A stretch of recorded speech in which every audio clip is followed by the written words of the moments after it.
Mayor Magalong, welcome to the Long Take. Salamat po sa inyong oras. Thank you, Cheryl. Thank you for having me today. Namimiss na namin ang Baguio, pero lagi daw punuan ngayon. Kamusta nga po ba? Kamusta ang Baguio? Well, alam mo, nagulat kami na kahit na weekdays, dami pa rin tao. Tapos, I just dropped by BCC, pati sa Manor. Sabi nila, halos 90% yung occupancy nila. That was last Monday, Tuesday. Nagulat ako. Sabi ko, ang dami pa rin tao. Yes. Sana bumaba na muna sila kasi tumataas yung local irritability rin. Ayun. Considering tapos na po ang holiday season. Yes. Diba? Usually kasi January dapat bumaba na eh. Uh-huh. Pero tuloy-tuloy pa rin eh. Tuloy-tuloy pa rin. Maybe because they're really enjoying yung panahon. Kamusta ba ang lamig sa Baguio City po ngayon? Yeah, okay. Average namin ngayon is 14 degrees, 22. Pero by Monday or Tuesday, bababa ng 12 degrees eh. Yan ang forecast. O, diba? Yeah. Lalong masarap pumunta. Masarap pumunta. And sinasabi pa po ng Pag-asa, parang extended yung amihan natin. So, mas matagal na malamig talaga po sa Baguio ngayon. Yes, ang forecast nga hanggang March. Uh-huh. Usually yan, mag-e-end na yan mga first week of March. Pero ito raw may extension pa. Hindi pa nababawasan yung tao. Tapos malapit ng Feb, malapit ng Panagbanga. Yeah. Diba? Festival Yes, natin. yes. Eh di lalo pong mas marami pang tao ang mag-aakyatan. Wala nang pahinga eh. Parang lagi kaming on the go eh. Aha.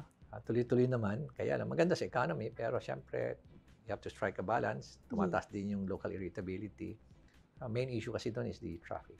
Ayan. Pag-usapan po natin ng mga issues na kinakaharap po ng inyong syudad. Simulan ko muna po doon sa dami na ng tao. Ayun nga, nung dinesign po ito, around 20 to 30,000 lang yung kapasidad dapat. Yes. Pero ngayon, ang populasyon nyo po, umaabot na ng 366,000. Di na, yung extrapolation from a 1.54 population growth, taking off from a 2020 census, we are about 378 noong 2024. Oh. Pero maganda nito is, naibaba na namin yung aming population growth from 1.54 to 1.3. Ang taas pa rin. Ang aming floating population, nandun kami sa 600, around 600,000. Tumataas pa because a lot of people continue to migrate sa Baguio. Kaya, challenge din. Patapos, ang sasakyan naman, Baguio was designed only for about 12,000 to 15,000 vehicles. Ngayon, ang aming registered vehicles, 2024, nasa 57,000 eh. For Baguio alone, Iba pa yung mga bisita. Kung titignan mo yung bisita at 2.2 million a year, kung i-translate mo yung 2.2 million, at sabihin natin 4 people per vehicle, ito yung mga turista, at sa cursory survey namin, 54% are using private cars. Lumalabas na we have to deal with about 290 cars a year on top of the 57,000. Tumataas din ang bilang ngayon. Ang growth ng auto industry ngayon nasa 6 to 8% pa. At yan nga, parang magpinsan o magkapatid, traffic and populasyon. So, sabi nyo nga kanina, Mayor Magalong, malaking challenge. Yeah. Paano nyo po iniisipan or ginagawan ng solusyon ito pong problema? Hindi po ba delikado yung sabi nga natin, yung 20 to 30,000 ngayon, around 378,000 na yung populasyon. Hindi po ba delikado yun sa lugar nyo, sa Baguio? And at the same time, ganun din po yung level ng traffic po sa Baguio, parang level na rin namin dito sa Metro Manila. Yeah. Kung rin, kumbaga parang red flag na siya. Kumbaga, nagbibip na. Beep na. Kasi there was a study, yung Urban Carrying Capacity Study. I remember, the first time you interviewed me, I mentioned to you about an urban carrying capacity study in 2019. At doon pa lang na red flag na talagang urban decay is happening in the city as early as 1990s. So ito yung address namin. And between 2014 to 2019, Baguio was considered as one of the cities with worst air quality. In fact, we were number 3. Metro Manila, Cebu, and Baguio City. Because during that time, kung pa siya ang taas ng carbon emission. Kasi nga, ang daming gridlock sa Baguio.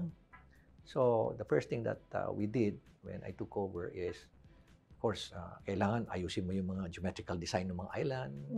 Kailangan pagalawin mo yung sasakyan Yes. Maski na mabagal, maski na may traffic, kailangan gumalaw. Tapos, winiden namin nakipag-ugnayan kami sa DPWH para ma-widen ang road. At the same time, yung mga sasakyan na from the provinces, based sa provinces actually yan, pinabalik ko. Hindi nyo pwedeng gawing parking area ang Baguio City. Kailangan lang, meron lang kayong parking slot lang dito.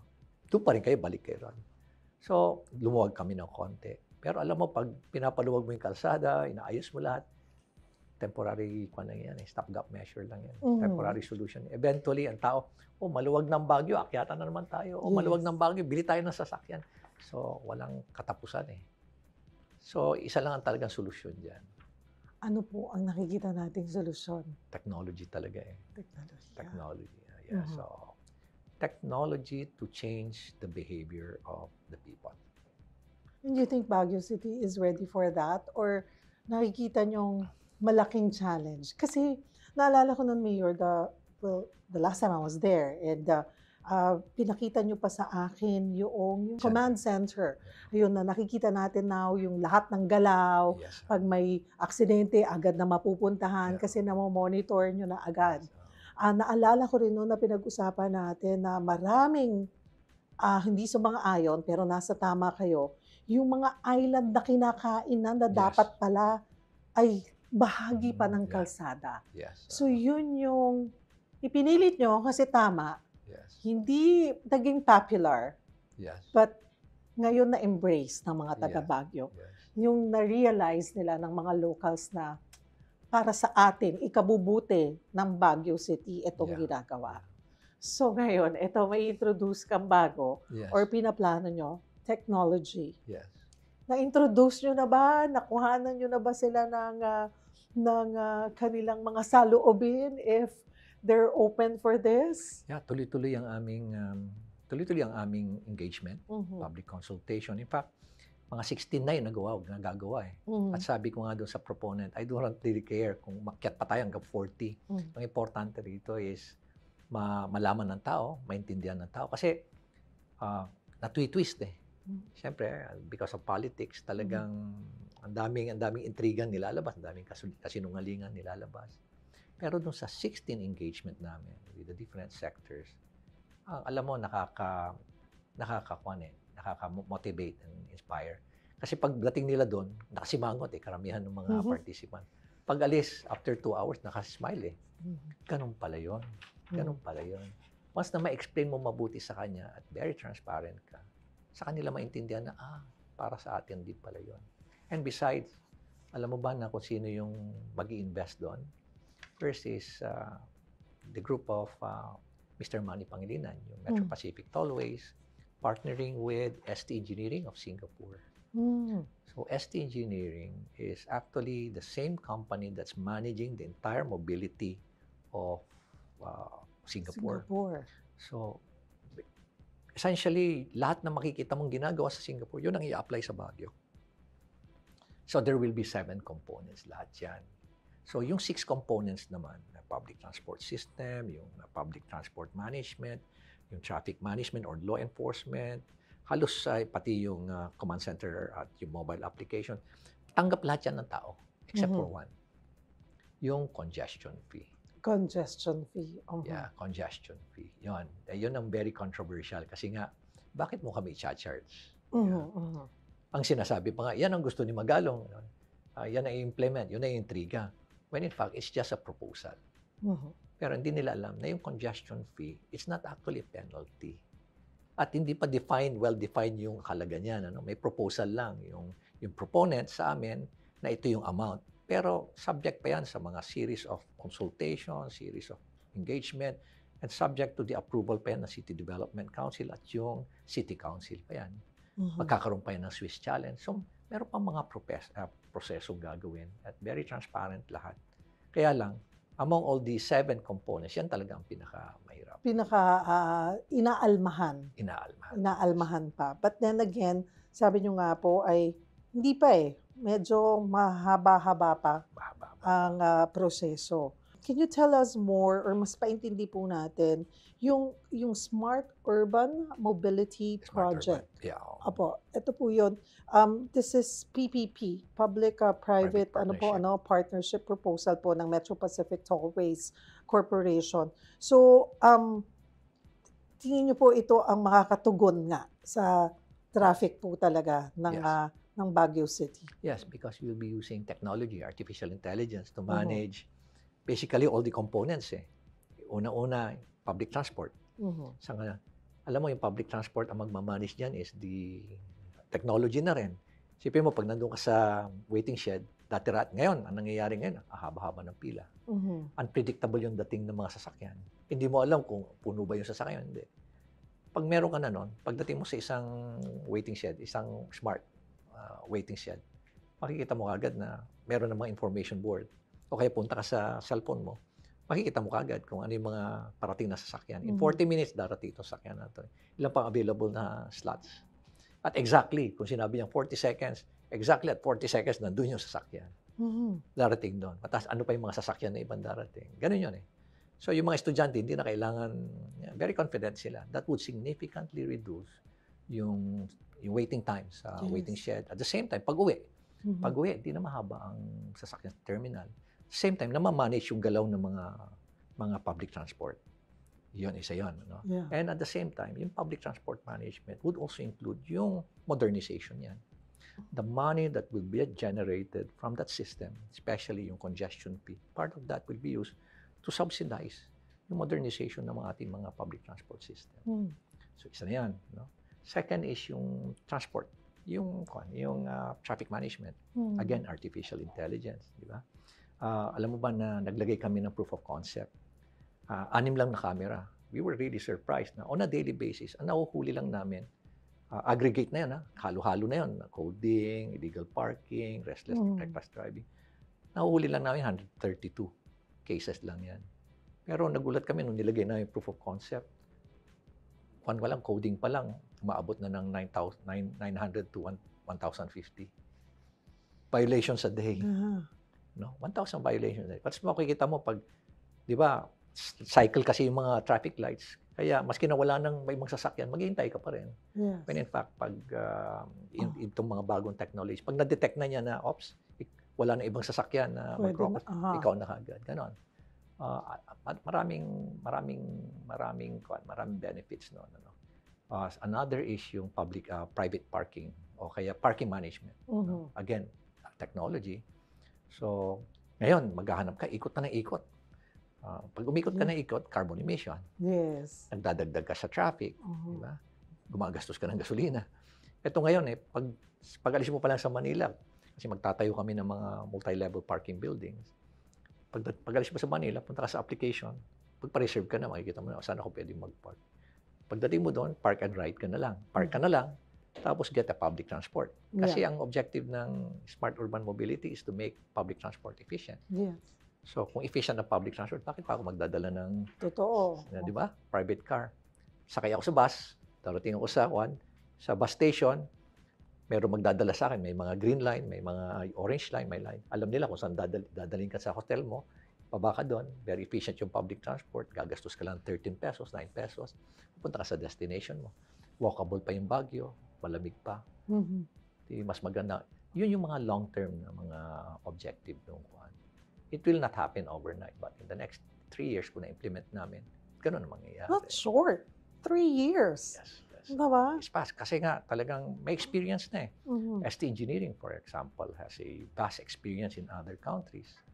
I think their system is found in 100 plus countries. Kaya nga noong nakita nila yung Baguio, sabi nga nila, madali lang ang Baguio. Noong nakita nila yung situation. Besides, 3 years ago, they were part of the They helped us craft our Smart Urban Mobility Master Plan. And you think malaking bagay po, that's why you're supporting ang PPP, yung partnership with the private sector. Considering na ang Baguio naman po, you're doing well. Yes.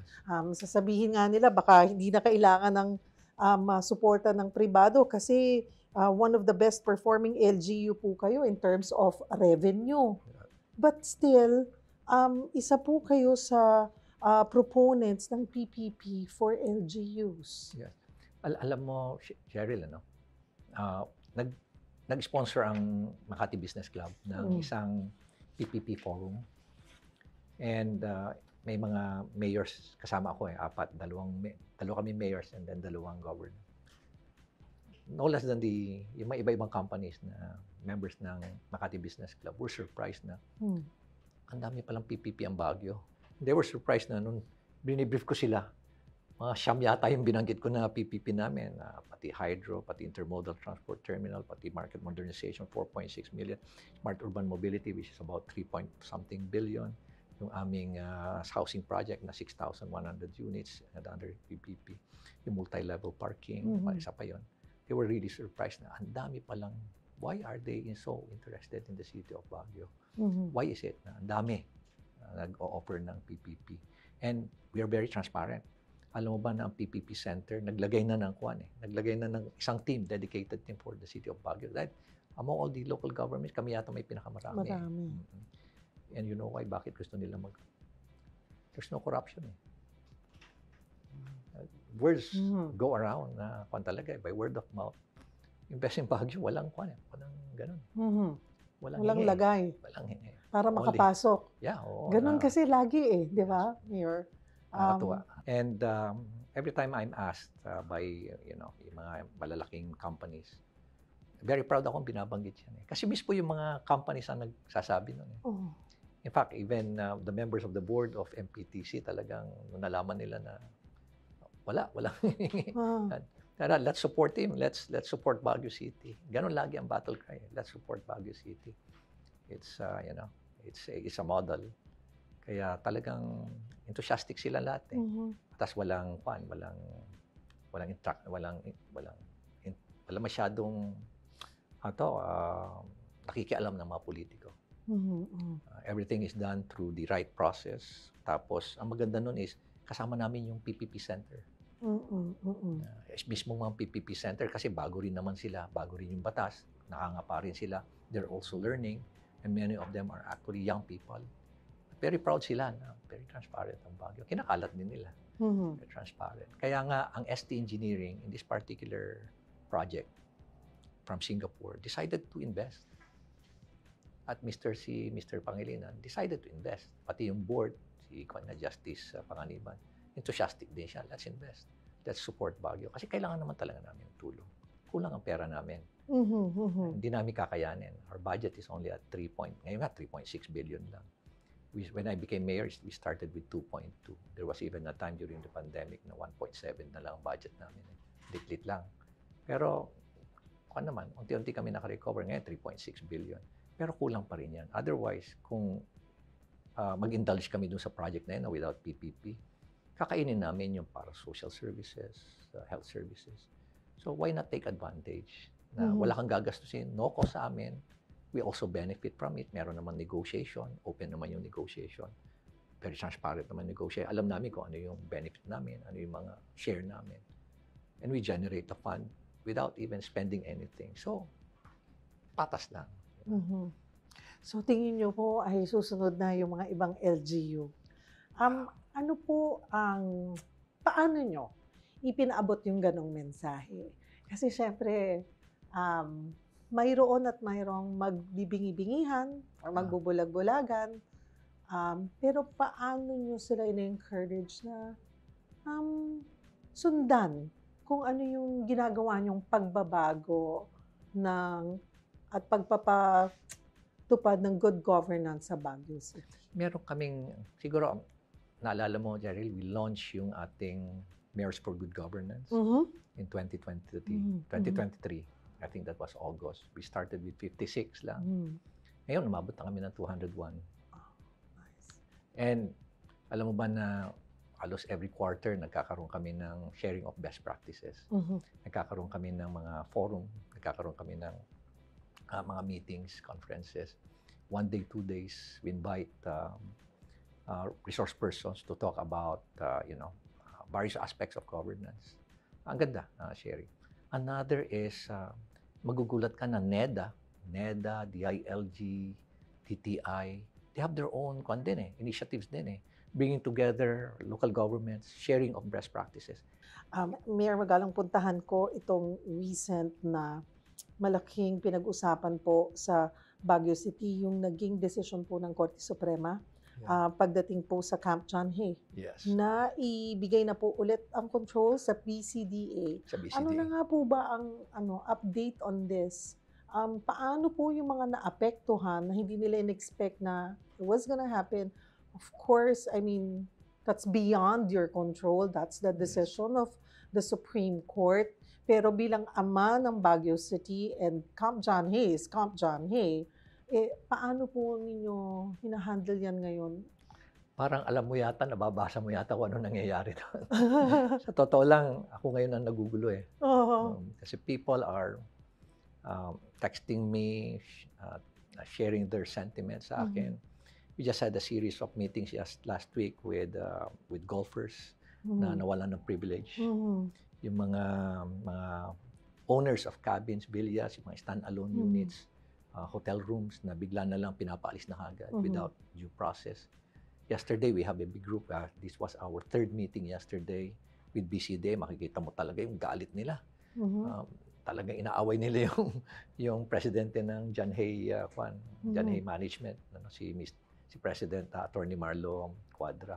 Hindi naman siya ang decision maker. So, syempre, in-explain ko sa kanila, please don't get angry at Kwan. Siya nga yung link natin para sa top management. So, in-emphasize namin, ang malaking golfers, for example, ang malaking problema kasi doon is yung privilege nila na pati yung anak nila kasi below 18 at yung spouses na are free. Pero ngayon, magbabayad na ng 50%. Although in-acknowledge yung kanilang membership, pero kailan magbayad na sila. So sabi ng mga golfers, bakit ganun? In good faith naman kami bumili ng share namin. At ito naman yung pinangako, why don't you just simply acknowledge our privileges during the past administration? Yeah, dapat tanggapin nyo. So yan ang pinaglalaban namin ngayon. And we had about 3 meetings now with the management of BCDA and of course yung golf management. Open naman sila. Open sila. Tuloy-tuloy lang. Second is itong problema itong pinaka-confusing and a bit controversial. Itong unit owners na nag-invest sila. Many of them paid about 50 million to buy units, mga ganun. Yung iba naman 7 million nag-invest. May term period of lease. Ngayon, ang instruction na sa kanila, dumating yung sheriff. You have to vacate the area. Saan kami pupunta? Diba? Yes. Ano kasalanan namin? Bakit bigla nyo kaming ginaganyan? Ano ba kasalanan? Nagbayad kami, in good faith kami. And second is, habang nagbabayad kami sa DevCo, sabi naman ng BCDA, kasi yung binabayad nyo sa DevCo, wala kami tinatanggap Wala namang kami share. At besides, hindi kami binabayaran ng DevCo. Sabi nung isang nung nagpapa-repair kami, humingi kami ng permit sa inyo Binibigyan nyo kami ng permit. Di ba? Sabi nyo, So sabi ko doon sa DevCo, kung ganun pala, in-acknowledge nyo na yung legitimate yung presence nila. Kasi bakit nyo tinatanggap yung kanilang binabayad para doon sa kanilang mga renovation? Isn't that constructively you're acknowledging na legitimate sila? So yun na yung issue ngayon. But nonetheless, sinabihan na namin yung ating mga unit owners na probably it's about time that you have to group yourself together, get a good lawyer, siguro file for a TRO at the same time, prepare your legal battle against Mr. Zobre Peña. Yun ang mga pinag-uusapan doon. Kasi nga, everybody felt deceived. Marami ring natutuwa doon sa golf course kasi naging public golf course na yan. Kaya marami na ngayong Yung mga members naman nagtatampo dahil hirap sila makakuha ng tea time. Pero maganda rin yung move na it's becoming a public golf course. Puntahan din po natin cable car. Sinasabi po, may mga proposal na magkaroon ng cable car. Yeah. Is this something that you think possible? Yeah. Na susuportahan nyo po? It would be good for Baguio? anything related to mass transport. So, supportahan namin. Oo. Anyway, this will be supported by feasibility study. May mga proposal na rin sila. Pero, ako, I fully support it. Kung pwede nga, merong cable from La Union La to Union, Baguio para ang mga tao na lang doon na lang mag-park eh.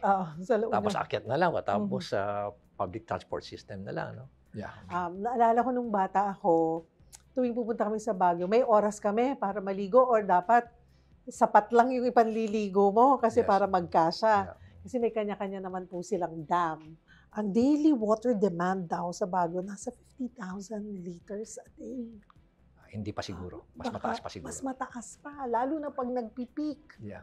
Paano po ang nakikita niyong solusyon? Nahanap niyo na ba yung solusyon? Kasi noon, the last time we talked, may mga plano. Yes, oo. Yun na ba yung naging solusyon? Okay, very good. Tanong mo. Alam mo kasi yung urban carrying capacity study, again, going back, lumalabas na every person needs about 0.15 metric tons of 0.15 cubic meters of water per day. Yan ang allocation yan, standard yan. Pero as early as 2002, nagkaroon na ng crisis sa Baguio. Kaya nga, ang average water distribution ngayon is 2 times a week na lang. Okay. For 8 hours, gano'n. Oo. 2 times a week. Some areas may nagkakaroon sila ng 3 hours, pero 3 days. Pero ngayon, 2 days na average. Pero during this, itong December, after the rainy season, nagiging 3 days. So, di ba nabanggit ko sa inyo, Cheryl, no, na we will be embarking on a bulk water project. So, we got itong mga proposals coming from Manila Water, Manilad, yung mga iba-ibang mga malalaking water companies. Pero, alam mo, because nakita nila na ang pinaka-sustainable lang na source ng water is 600 meters ang elevation, which is in Itugon, Benguet. Iaakyat mo na 1,500 meters. So, tinitingnan namin yung mga proposal, halos pare-pareho ang kanilang proposal. From 600 to 1,500, that's about 900 meters. That would entail about 5 levels of pumping, reservoir, and 29 kilometers of pipeline. That would drive the cost of socialized water by as much as almost 90+%. Oh. And then for commercial water by 280%. Hindi papayagan yan ng batas. Sanong mahal. So it's a non-viable na solution. Ang napag-usapan namin is every year magkakaroon kami mag-open ng 10 wells, deep wells every year. So last year, they were able to open about 12 deep wells. And at the same time, alam mo ba na baka masupresa ka, no? There are a total of about 1,000 plus surface water and deep wells in the city of Baguio. 900 are actually deep wells. Pero magugulat ka na out of the 900, mga 370 lang ang legitimate. The rest are illegal. Colorum. Unfortunately, the local government does not have, wala siyang karapatan para isara. Ayun. Wala sa amin. Why? Ang kwan yun is, It's illegal. wala sa authority namin. Nasa authority ng NWRB. Anong pong ginagawa ng NWRB? Doon ngayon. Doon kami nagkaroon ng problema. Nung una, nahirapan ako na makipag-ugnayan sa kanila. Kumbaga na-dribble kami until nagkaroon ng bagong head. Si Executive Director Ricky Asak. Yung bago nila ngayon.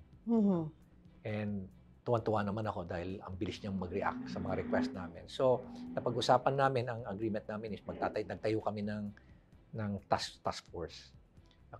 This is composed of NWRB, tapos yung kanilang operating arms sa DNR, ang tawag nila doon is water, parang nakalimutan ko yung pangalan, and doon aming City Environmental and Parks Management Office. So, meron ng tatlong ahensya na nagtutulungan ngayon para sa law enforcement. So ito ngayon, slowly, in-inspect na lahat, tapos nagkakaroon na ng closure ng ibang mga deep wells. Another solution pa rin is yung rainwater harvesting facility. So meron na kaming mga tinatayo uli ng mga bagong rainwater harvesting facility para on standby yan, para kung bumaba na yung pressure ng mga aming mga deep wells, meron uling pagkukuhanan. So ito yung rainwater. So it's a combination. Muna ngayon, yan lang muna yung temporary solutions. Pero ang talagang sustainable na solution is the bulk water. Kailangan talaga from below, iaakyat mo talaga. Meron ka talagang continuous source of water supply. And that is from the 600 meter na lugar sa Itugon. Puntahan ko po rin yung pahayag nyo noong katapusan ng taon 2024, noong December, na ipinagmalaki nyo po na by 47% decrease sa index crime sa Baguio from 2019 to 2023. Yes. So, masasabi ba natin na napaka-safe na talagang maglakad sa Baguio kahit nag-iisa ka, kahit na alanganing oras, I would feel safe walking? Yes. Kwan nga ako eh. Ang feeling ng mga visitors natin and residents as well is that very safe na, napakalinis pa. At ang bilis din ng aming response pag may emergency. Meron kaming 911 na significantly reduce na rin yung aming response time. Inside the CBD area at outside of the CBD area, minomonitor namin lahat yan. May audit yan eh. Pag may natagalan, inaalam talaga namin anong cause. Sino audit namin. Kaya talagang on the go kami lagi. And that, yung dahil sa response time na yon, significantly nagkakaroon ng deterrent sa commission ng crime. And besides, alam naman na yung mga criminal na pag pumasok ka sa Baguio, malaki ang possibility na mahuhuli ka because of our yung mga systems namin. Yes. Yeah, sabi ko nga, I've seen the command center and it's talagang nababantayan ka and it's easy, talagang mabilis din and yung quality. Yes. Hindi yung malabo, titingnan natin. Ano nga ba nangyari doon pag nag-zoom? So, talagang pinuhunanan yung teknolohiya. And now, harvest time. Nakikita nyo yung in-invest on the command center na ito yung nagiging resulta. 47 decrease sa index crime. Pero, may report na yung public safety incidents naman, nakadalasan po yung pagdating sa aksidente, mga motorcycle, riders. Paano nyo po ito ngayon bibigyan solusyon? Tama yan, Cheryl, nagkakaroon kami ng problema talaga. Not only in the city of Baguio, but in the entire country as well. That's true. Ang taas talaga ng BTA involving motorcycles. Nagugulat nga kami na wala bang kwan? Di ba pag kukuha ka ng lisensya ng 4-wheel vehicle and up, meron kang may examination, tetest ka. Pero sa motorcycle, wala eh. Halos wala. Kaya nagugulat nga kami. Wala eh. Na anybody can just simply, pay for, gagamitin na niya yung motorsiklo niya, na wala man lang, makakuha siya ng lisensya. Although sinasabi sa akin na may examination, pero hindi naman ganun eh. Katindi. Kaya siguro dapat may involved din talaga ang LTO doon. Dapat talaga maging stricto. Hindi basta-basta mag-i-issue na lang ng mga licenses sa mga kung sino-sino na lang. Yung practical exam, I'm not sure. Okay. Kasi yung written exam, I mean, anyone can just do that online. Yes. Parang, kukuha ko ng lisensya ko, sasabihin ko sa inyo, Mayor, ikaw na nga mag-exam for me. They wouldn't even know that you answered the questions on behalf of me, diba? So, yun lang, isang problema po yun. I don't know how they're gonna make a solution. Totoo yun. Pero yung practical exam, ayun. Ang maganda naman is, na-identify namin saan ba yung common area. Again, data. Accident-prone ng mga motorcycles. Analytics. Analytics pa rin talaga eh. Saan ba nagkakaroon? Pag nakita namin na, pag tinignan na namin doon sa crime map, tapos preponderance of crime, of accident in the area, usually ang ginagawa namin doon is nilalagyan namin ng elevated pedestrian para mag-slow down sila. Mm. Hindi lang yung hump, hindi Mm. hindi sapat yung hump. It should be an elevated pedestrian talaga. Well-constructed na elevated pedestrian. Ganun ang Alright. ginagawa namin doon. Eh, yun dun naman po tayo sa mga parks. Kasi Yes. siyempre 'pag pumupunta ka sa park, diyan tayo maglalagay ng ano, ng towel, 'di ba? Dun magsi-stay, magpi-picnic and everything. Pero marami din rackets diyan sa mga Yeah. parks. Yung sabi niyo pong masahe, maging Yeah. maingat sa mga nagmamasahe. Yeah. Paano po yun? Eh, siyempre yung iba magre-react lang na, "Gumagawa lang naman kami ng pagkakakitaan namin, bakit kami pinagbabawalan?" Challenge yan, Cheryl. Challenge talaga yan. Pag pinayagan mo yung 12, magugulat ka na lang in a month time, naging 24 na yan. Aha. Pagkatapos after mga 3 months na yan, siguro mga 60 na yan. Walang katapusan. Walang katapusan. Kailangan i-regulate, pero walang katapusan. Kaya talagang naghihipit na rin kami. Kung hindi ikaw, wala kang lisensya, wala kang permit, talagang huhulihin ka na. Doon. Okay. Tapos, nagkakaroon na rin kami ng series of advisory sa mga tao na they have to be careful in choosing kung sino yung mga nagmamahal. At bawal na rin yung naguhubad sa park. Bawal yun namin. May Pinagbabawal naguhubad namin. sa park? Oo, nagugulat nga kami na naguhubad ng t-shirt, gano'n, Aha. tapos duminamasahe. Bawal yun. Oo. So, yung pong magmamasahe, nagmamanicure, nagtatattoo, Yeah. ano pa ba, fortune telling, ayan, lahat po yan, kailangan kumukuha ng permit. Yes. Meron talaga yan. Ayan. At may limited numbers lang. Yes. Oo. Para doon din sa may mga gustong hindi nakakakuha ng permit, umiikot naman po yan, nire-renew. Yes. Daily Oo. permits ba yan? Weekly permits? Paano Special po ba yan, permits. Mayor? Special permits. Alam mo, ang permitting naman sa system sa Baguio, pag kompleto ka na ng papeles for renewal, naabot ka lang na 8 minutes. Walang under the table dun. Tapos kung new business, abutin lang siguro ng mga 4 hours or 3 hours. Kailan naman na tumatagal dahil dun sa inspection. Siyempre, umiikot din yung inspection team sa ibang lugar. Pero kung natsempohan mo na kuhan kagad, siguro in 2 hours, kuha mo na kagad. At ang maganda nun, wala under the table. Kompletuhin mo lang. Maging maayos lang yung papel mo. Nagtatagal yun dahil hindi ka nagko-comply. Sabi nila napakayaman ng Baguio City kasi meron kayong mga time deposit. Oo. Ito po, Very good. sinasabing higit 4 billion pesos na po na pinasok sa time deposit. Ano ba ang advantage? Although, dinatnan nyo na po yan. Ano po, anong kayo'y unang naupo bilang mayor, mayroon na talagang mga ganyang accounts, time deposits ang Baguio City. Ano po ba ang advantage nito? Paano nakakatulong din itong time deposits na ito sa inyong syudad?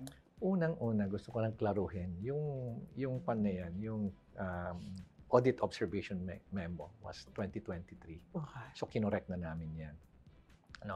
Sa totoo lang, walang corruption dun because we were very transparent. Kung ano yung earnings nung pan, it's clearly reflected yan and the city council is well informed. Second is, na-correct na namin yan. Nandun na lang kami sa 1.13 billion na lang ang naka-time deposit. But it's part of fiscal management, di ba? As local finance committee kasi yan pinapabayaan ko na yung local finance committee na mag-decision dyan. Importante is transparent. So, yung local finance committee is composed of the budget officer, treasury, yung planning, at yung ating accounting. Let us say, dun sa nakita mong program of work ng mga project, let us say meron kang 100 million for this project. Pero dun sa program of work, nakita mo kailan magkakaroon pa ng bidding later. Gagamitin mo yung pera ng bandang April pa. O sabihin natin May 5. Nasa March, nasa January ka pa lang. Tapos biglang may offer ang bangko. Oops, merong 60 day na ito yung interest.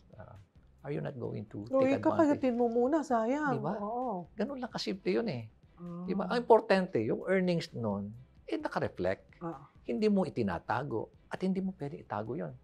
Alam mo kasi may paper trail May pitang bangko Hindi mo basta-bastang, yung kutsabahin yung mga bangko. Hindi mo magagawa yan. Very transparent din sila. May yung compliance din nila talagang mahigpit din. Just like what you mentioned a while ago na in terms of compliance, yung Code of Ethical Standards, meron certain amount na dapat mo i-declare. Ganon din sa kanila. Kaya, pero meron kaming, at kung titingnan mo yung yung memo na yun, it's dated 1992 pa yung memo circular na yun. So, ibig sabihin, iba na yung panahon na yun. Ang importante kasi, naintindihan naman namin kung bakit meron yung circular na yun. To make sure na financially stable yung local government. It can meet its financial obligations. And number 3 is, may availability of cash. Liquid siya. Fulfilled naman namin lahat yun eh. Hindi kami nagkakaroon ng problema sa aming mga contractors. Nababayaran namin na maayos, on time lahat. Except kung nagkaroon siya ng problema. Ano? Pero wala kaming kaso na nagkakaroon kami ng delay sa payment. Because nakabangko, hindi, wala kaming ganon. And we are making sure na talagang readily may available na cash. So, and besides, alam mo ba, si Secretary Dominguez pa nga mismong nag-encourage na, tingnan nyo to, kaysa naman idle yung funds yun na nandyan, walang kinikita. Sayang eh. Kung meron namang 90 days, may 30 days, may 60 days, why don't you take advantage of it? Alam mo, noong 2018 hanggang 2023, we earn as much as 332 million. Dami na rin Nakita mo pwedeng yun? magawa doon. Yes, di ba? So, dami. In 2023 alone, we earn about 75 million. Ito pong mga earnings na to, saan nyo ginagastos? Saan nyo goes back. dinadala? It goes back to the general fund. And part of the, revenue. Oo. Hindi porket may kumita tayong ganito, isip tayo ng bagong gagawin. Nandyan lang yan. Tapos, depende ulit sa planning for that particular year or that next year. Ganun po ba yun, na budgeting? Yes. Ganun talaga lagi yon. And besides, dadaan yan sa proseso. First is, magkakaroon na yan ng supplemental. Pag-uusapan yan, may series of engagement, stakeholders engagement. Meron ding prioritization matrix na gagawin ang barangay. Tapos, i-re-record mo yan sa annual investment plan. It will have to go through the City Development Council. It should be ratified. After the City Development Council, since this is a supplemental budget, it will again be approved by the City Council. Ganon katindi yung proseso dyan. Kaya hindi mo basta-basta na, gawin natin ito, gastusin natin ito. May process yan. Mayor, you're on your 3rd term, susubok ng pangatlong termino sa Baguio. Ang makakalaban niyo po this time ay graduating ng kongresista, naka 3rd term na, pang 3rd term niya na. So, kamusta ang laban natin? Mahigpit ang laban. Kasi syempre, well-funded sila. No? Maraming naibibigay sa kanilang mga ayuda. Marami talaga sila. Nakakalula yung kanilang resources. Pero, kung may mga millions sila, may millions pesos sila, meron din kaming millions na good governance. So, yan siguro ang ilalaban namin. And we will show to the world to the entire country na you can be good governance during your 1st term, 2nd term, and 3rd term. Kaya usually now that I'm in politics, ang nakita ko ganito 1st term, okay. Nandun pa rin yung idealism. 2nd term, toward the end of the 2nd term, ang iniisip na niya ako naman. Ako naman na. Pagdating sa 3rd term, yung alphabet niya, 30 na. Diba? Usually 26 yung alphabet. Nagiging 30 na kasi A, B, C, D, E, F, G, H, I na. Diba? Nakakalungkot isipin na ganun yung evolution ng ating mga political leaders.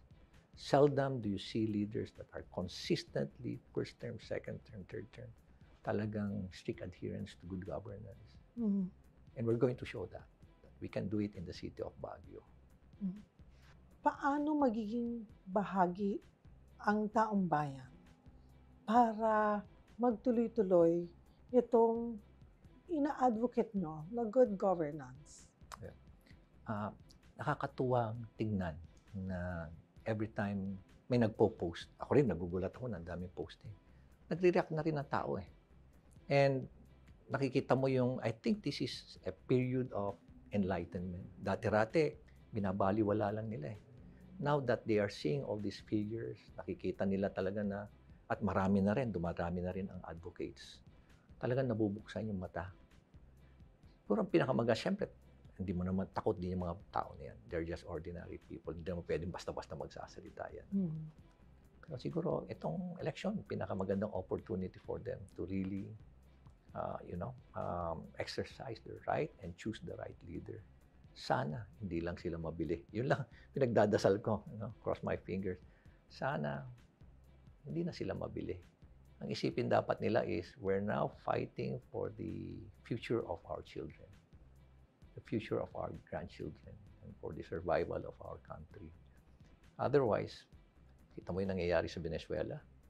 My God, sa Venezuela, hyperinflation, poverty, crime, ang taas. 7.7 million left the country since 2014. I don't think there's no end in sight yung suffering ng tao doon. Simply because people just simply, the government simply cannot manage it. There's too much corruption, too much poverty. Sabi nga natin, di ba? There's a scientific study that correlates, there's a direct correlation between poverty and corruption. Hindi mo pwedeng kanya. Talagang may scientific study na yan, based on empirical data yan. Siguro maiksing mensahe, last na pong hirit, sa mga nag-react doon sa inyong 777, 30-30-30, na pinabulaanan, nagre-react ng mga kongresista or ng mga politiko na hindi po yan totoo. Ano po ang inyong mensahe? Sagot nyo sa kanila?